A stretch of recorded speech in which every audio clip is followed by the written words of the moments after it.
Yep. Hey everyone, this is Dan Dennehy with Tennant. Thank you so much, University of Pittsburgh, for buying our equipment in your new rec center.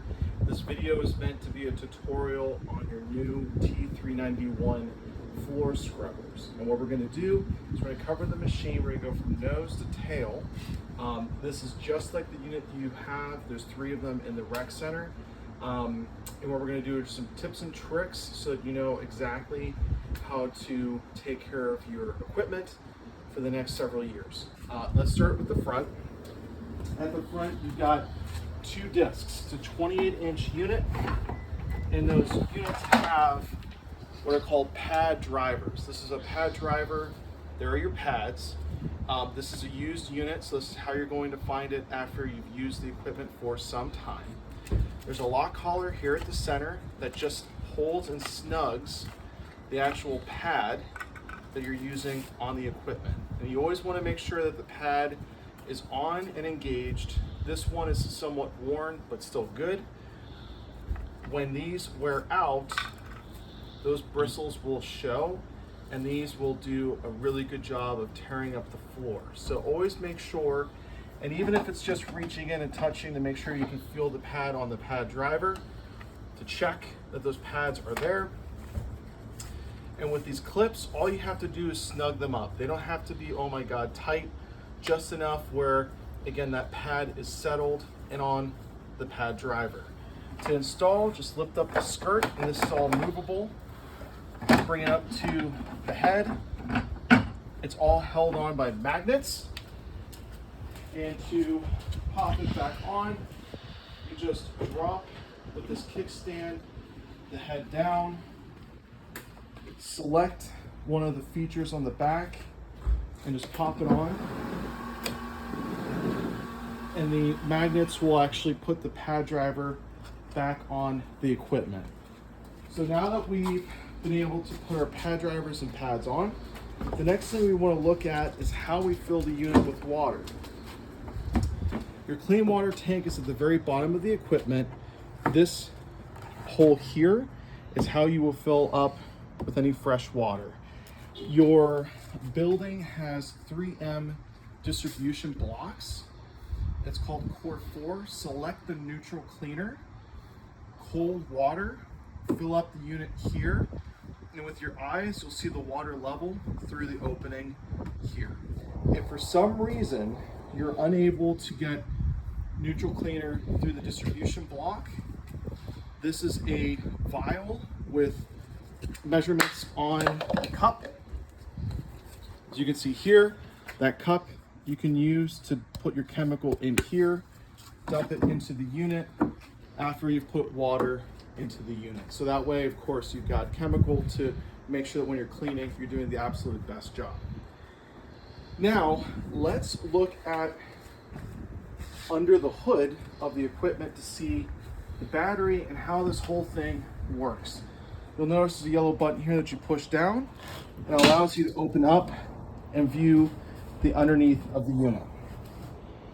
Now, this is a view that most of you may never see of your scrubber, and that's a good thing.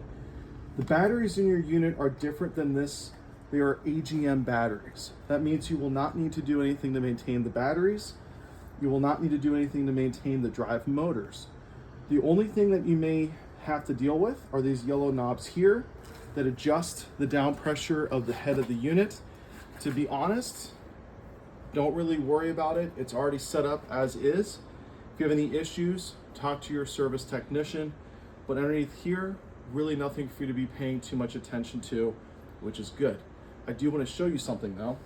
If you notice right here, there is a yellow cone. This is actually a filter. And when you remove, there will be some water that comes out. And what will happen is you will find this cone filter. This is something that on a monthly basis you will want to check, because a neutral base cleaner will collect on this cone. And all you need to do is rinse this off and then reinstall. This is the lowest part of the water tank system. That's why we put the filter there. And if ever you're using the equipment and it starts to streak, or it's unevenly putting water to the ground, this is where I want you to check. So now that we are done with looking underneath the hood of the equipment, next thing we want to look at is our wastewater tank. Now there's three important things to note here. This is your large media filter, and this will catch things like wrappers, hair ties, and other large things that you may not have caught when you swept the ground. This is meant to protect our vac motor, and every time you're done using the equipment, you want to rinse this out. This is your float. There's a little styrofoam lift here. If the water and foam gets to this level and this lifts up, this will turn, you hear how it's beeping? It's doing that because it's notifying you that it is full. And so that means you just have to empty out the equipment. Here's a filter for the vac motor itself. So long as this blue feels like a good kitchen sponge, it's good to go. When it starts to feel, let's say, crusty, that's when it needs to be replaced. And all you need to do is remove it and then replace it with a new one. Now, if you need replacement filters, pads, chemical, all of that, our partners at Grainger are who you go through. Talk to your supervisor. They'll be able to order replacement filters and pads for you, and they usually come within a couple days, which is pretty awesome. Next thing we need to talk about is our squeegee and our user interface. So let's start with the squeegee. Here's how you remove it. There are two clamps in the hose that needs to be removed. This comes off. And what you want to make sure after every meaningful use is to take this off and clean out this passageway, because any blockages in this hole will mean that you'll have a blockage, which will prevent you from using the equipment. These squeegees always want to look very square. If they start to look sharp, or if at the ends they start to fold in themselves, that's when they need to be flipped. They don't need to be replaced. Just like the tires on your car, they can be rotated. You can rotate them like this. You can also rotate them like this. And so you can get 4 uses out of each set of squeegees just by undoing these clamps. Now, once you've checked and made sure this is clear, all you have to do to install it, slide it onto the squeegee